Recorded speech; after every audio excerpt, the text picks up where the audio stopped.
താമരശ്ശേരി പുതുപ്പാടിയിൽ അമ്മയെ വെട്ടിക്കുന്ന മകൻ കസ്റ്റഡിയിൽ. അടിവാരം 30 ഏക്കർ കായ്ക്കൽ 53 വയസ്സുള്ള സുബൈദയെ കൊലപ്പെടുത്തിയ മകൻ 25-കാരനായ ആഷിഖാണ് പോലീസ് കസ്റ്റഡിയിലുള്ളത്. അമ്മയെ കൊലപ്പെടുത്തിയ ശേഷം രക്ഷപ്പെടാൻ ശ്രമിക്കുന്നതിനിടെ ആഷിഖിനെ നാട്ടുകാർ പിടികൂടി പോലീസിൽ ഏൽപ്പിക്കുകയായിരുന്നു. ഇന്നുച്ചയ്ക്ക് 2:30-ക്കാണ് നാടിന് നടുക്കിയ കൊലപാതകം നടന്നത്. സഹോദരി ഷക്കീലയുടെ ചോയോടുള്ള വീട്ടിലായിരുന്നു സുബൈദ കഴിഞ്ഞിരുന്നത്.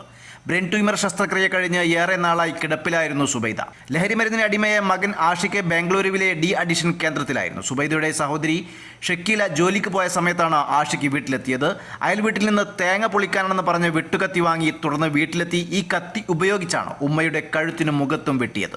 നിലവിളി കേട്ട് സമീപവാസികൾ ഓടിയെത്തിയപ്പോൾ പിടയുന്ന സുബൈദയാണ് കണ്ടത്. ആഷിഖ് വീട്ടിനുള്ളിൽ ഒളിച്ചിരിക്കുകയായിരുന്നു. സമീപവാസികൾ പലയിടങ്ങളിലും പരിശോധിച്ചെങ്കിലും ആഷിഖിനെ കണ്ടെത്താനായിരുന്നില്ല. ആളുകൾ പോയെന്ന് കരുതി രക്ഷപ്പെടാൻ ശ്രമിക്കുന്നതിനിടെ ആഷിഖിനെ നാട്ടുകാർ പിടികൂടുകയായിരുന്നു. News desk news 99.